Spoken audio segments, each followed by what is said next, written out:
जय हिंद जय भारत। आप देख रहे हैं आपका अपना YouTube channel improvement coaching classes. तो आज की हमारी वीडियो का टॉपिक है it is time to and it is time for in English speaking. तो आज हम देखेंगे कि हम कैसे अपनी इंग्लिश कॉन्वर्जेशन में या इंग्लिश स्पीकिंग में it is time to and it is time for को यूज़ करते हैं। It is time to and it is time for एक हमारा एडवांस इंग्लिश स्ट्रक्चर है जिसको हम अपनी डेली इंग्लिश कॉन्वर्जेशन में यूज़ करते हैं। तो वीडियो शुरू करने से पहले सबसे पहले हम समझते हैं कि कहाँ पे और कब हम it is time to and it is time for का यूज़ करेंगे। तो हम अपनी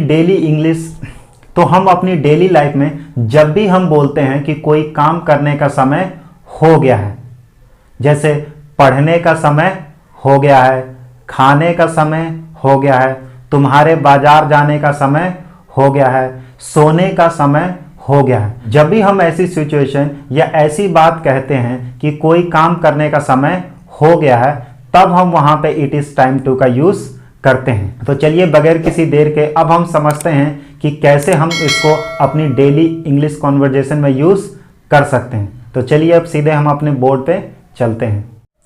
तो चलिए अब वीडियो को स्टार्ट करते हैं। तो आप हमारे बोर्ड पे देख रहे हैं कि दो पोर्शन है, एक है it is time to and it is time for. It is time to and it is time for में क्या डिफरेंस है हम आपको अभी बताएंगे। पहले इसकी हिंदी देख लीजिए। इसकी हिंदी है समय हो गया है या समय है। दोनों की हिंदी सेम है। इट इज़ टाइम फॉर की भी हिंदी है समय हो गया है और समय है। तो अब इन दोनों का स्ट्रक्चर देखते हैं। अब देखिए अभी हम इट इज टाइम टू का जब यूज करेंगे तो हमारा फॉर्मूला ये होगा, स्ट्रक्चर किसी भी सेंटेंस को बनाने का स्ट्रक्चर ये होगा। इट के बाद आएगा इट इज फिर टाइम फिर टू फिर वर्ब की फर्स्ट फॉर्म एंड ऑब्जेक्ट। दोबारा देख लीजिए, पहले आएगा इट के बाद इज टाइम टू फिर वर्ब की फर्स्ट फॉर्म एंड ऑब्जेक्ट। तो अब हम एग्जाम्पल के थ्रू समझते हैं कि हम कैसे इट इज टाइम टू का यूज कर सकते हैं अपनी डेली इंग्लिश कॉन्वर्जेशन में। तो ध्यान से वीडियो को पूरा देखिए। जैसे हमारा एग्जाम्पल है कि पढ़ने का समय हो गया है। देखिए हमारा सेंटेंस है पढ़ने का समय हो गया है। तो जब भी हम बोलेंगे कि कोई समय हो गया है, कोई काम करने का समय हो गया है, तो हम ये स्ट्रक्चर यूज करेंगे। इसके हिसाब से क्या आएगा, पहले आएगा इट फिर इज फिर टाइम टू। अब पढ़ने को हम पढ़ने की फर्स्ट फॉर्म देखिए, टू के बाद आएगी पढ़ने की फर्स्ट फॉर्म। पढ़ने की फर्स्ट फॉर्म क्या होती है, रीड। तो इसका बनेगा पढ़ने का समय हो गया है, it is time to read. दूसरा एग्जाम्पल देखिए, जैसे बाजार जाने का समय हो गया है। तो बाजार जाने का समय हो गया, इसको हम बोलेंगे इट इज टाइम टू। जाने की फर्स्ट फॉर्म क्या होती है, गो टू मार्केट। तो ऐसे हम बोलेंगे कि बाजार जाने का समय हो गया है, it is time to go market.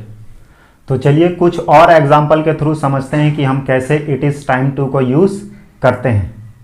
जैसे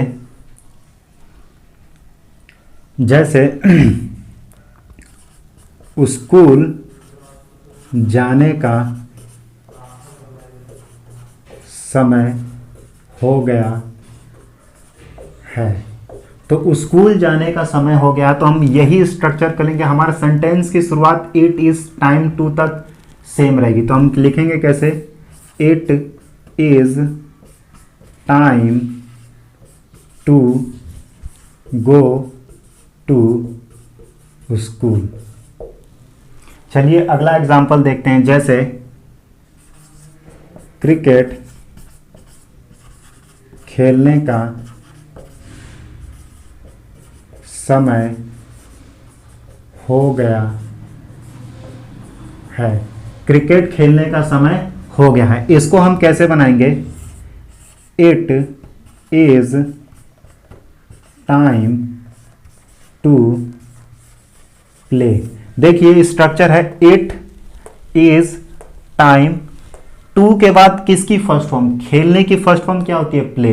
तो अब हमारा ऑब्जेक्ट क्या है? क्रिकेट।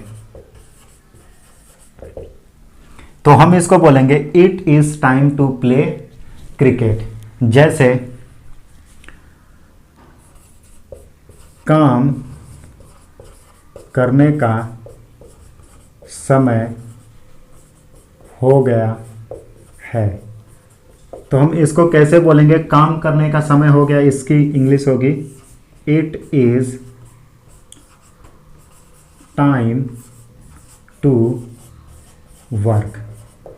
तो ये हमारा स्ट्रक्चर, ये इट इज टाइम टू का स्ट्रक्चर हमारा ऐसे ही यूज किया जाता है। अब तो चलिए अब हम देखते हैं कि इट इज टाइम फॉर को हम कैसे अपनी इंग्लिश कॉन्वर्जेशन में यूज कर सकते हैं। तो सबसे पहले इसका स्ट्रक्चर देखते हैं। इसका स्ट्रक्चर है इट इज टाइम फॉर और ऑब्जेक्ट। देखिए यहां पे ऑब्जेक्ट आया है, कोई वर्ब नहीं आएगी। ऑब्जेक्ट मतलब कोई भी, जैसे खाना, खाना मतलब भोजन, लंच या फिर टी। तो यहां पे हम कोई भी ऑब्जेक्ट रखेंगे, कोई वर्ब नहीं रखेंगे। जब भी हम वर्ब वाला यूज करेंगे, जैसे पढ़ने का, खेलने का, जाने का समय हो गया, तो हम ये स्ट्रक्चर यूज करेंगे, ये वाला structure, it is time two plus verb की फर्स्ट फॉर्म प्लस ऑब्जेक्ट। पर हमें बताना हो कि जैसे लंच करने का समय हो गया है, स्कूल का समय हो गया है, क्रिकेट का समय हो गया, यानी कि हमें वहां पे वर्ब नहीं बताना, तब हम यूज करेंगे it is time for plus object. तो चलिए कुछ एग्जाम्पल के थ्रू समझते हैं कि हम इस स्ट्रक्चर को कैसे यूज करते हैं। जैसे हम बोलेंगे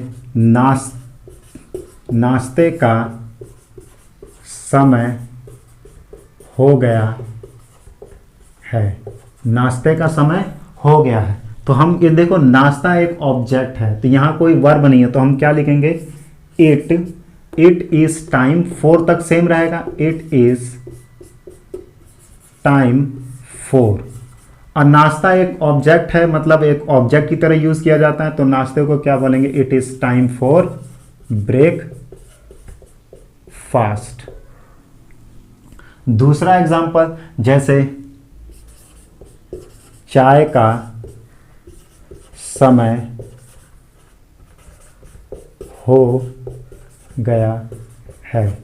चाय का समय हो गया है, तो हम इसको बोलेंगे it is time for T. चलिए आज का आखिरी सेंटेंस देखते हैं, ताकि आप समझ सकें कि इट इज टाइम फॉर को हम कैसे यूज कर सकते हैं। जैसे स्कूल का समय हो गया है। तो स्कूल का समय हो गया है, तो इसको बोलेंगे it is time for school. तो ऐसे